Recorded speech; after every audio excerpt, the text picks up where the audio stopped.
નમસ્કાર. ભારતમાં જનગણના 2027 શરૂ થવાની છે. આ જનગણના ખાસ છે કારણ કે આ વખતે જનગણના ડિજિટલ સાધનો દ્વારા કરવામાં આવશે. પ્રથમ તબક્કામાં ઘર યાદીની કામગીરી એટલે કે દરેક ઘર અને કુટુંબની નોંધણી અને ગણતરી કરવામાં આવશે અને બીજા તબક્કામાં વસ્તીની ગણતરી કરવામાં આવશે. ચાલો આપણે પ્રથમ તબક્કા વિશે વાત કરીએ. આ તબક્કામાં નિમણૂક કરવામાં આવેલા ગણતરીદારો દરેક ઘરની મુલાકાત લેશે અને તેમના વિશે માહિતી એકત્રિત કરશે. પરંતુ આ પ્રક્રિયા સ્વ ગણતરી પોર્ટલ પર જાતે પણ કરી શકાય છે. કુટુંબનો મુખ્ય માણસ અથવા તેમના વતી કુટુંબનો કોઈ પણ સભ્ય આ પોર્ટલ પર જઈને પોતાના ઘર અને ઉપલબ્ધ સુવિધાઓ સંબંધિત માહિતી જાતે પણ ભરી શકે છે. એકવાર કોઈ મોબાઈલ નંબર સ્વ ગણતરી માટે નોંધાઈ જાય પછી તે બીજા કુટુંબના ઉપયોગ માટે લઈ શકાતો નથી અને આ જ રીતે એક વખત નોંધાયેલ કુટુંબના મુખ્ય માણસનું નામ બદલી શકાતું નથી. જો લોકો પોતે જ સ્વ ગણતરી પ્રક્રિયા કરે તો સમગ્ર ગણતરી પ્રક્રિયા વધુ સરળ અને ઝડપી બની જાય છે અને તે એક મહત્વપૂર્ણ હેતુને સિદ્ધ કરે છે.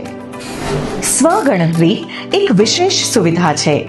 આ સુવિધા સંબંધિત રાજ્ય અથવા સંઘ પ્રદેશના ઘર યાદીની કામગીરી શરૂ થાય તેના 15 દિવસ પહેલા ઉપલબ્ધ કરવામાં આવશે. જો તમે ઈચ્છો તો તમે સ્વ ગણતરી દ્વારા પહેલેથી જ તમારી વિગતો નોંધાવી શકો છો. સ્વ ગણતરી પોર્ટલ પર તમારી વિગતો કેવી રીતે દાખલ કરવી? સૌપ્રથમ એસી પોર્ટલ ખોલો. ત્યારબાદ તમારું રાજ્ય અથવા સંઘ પ્રદેશ પસંદ કરો અને ત્યારબાદ કેપ્ચા ભરો. તે પછી વેલકમ સ્ક્રીન તમને આગળની તમામ પ્રક્રિયા માટે માર્ગદર્શન આપશે. કુટુંબનો મુખ્ય માણસ, ઉદાહરણ તરીકે સુશીલા દેવી એમનું નામ અને મોબાઈલ નંબર દાખલ કરે છે. તમારી પસંદગીની ભાષા પસંદ કરો. પછી ઓટીપી દ્વારા ચકાસણી કરવામાં આવે છે. આ સંપૂર્ણ પ્રક્રિયા ખૂબ જ સુરક્ષિત અને સરળ છે. તમારો જિલ્લો અને નજીકનું એક પ્રસિદ્ધ સ્થળ પસંદ કરવું જરૂરી છે. પછી તમે શોધેલ સ્થળ મુજબ નકશા પર એક માર્કર દેખાશે. હવે આ માર્કરને તમારા ઘરના સ્થળ પર મૂકો અને પછી સેવ કરો અને આગળ વધો પર ક્લિક કરો. આ પછી ઘર યાદીની કામગીરીના પ્રશ્નોનું પેજ ખુલશે. તેમાં મોટા ભાગના પ્રશ્નો વિકલ્પ આધારિત હશે. નામ દાખલ કરવા માટે ફોનેટિક અને વર્ચ્યુઅલ કીબોર્ડની સુવિધા પણ ઉપલબ્ધ રહેશે.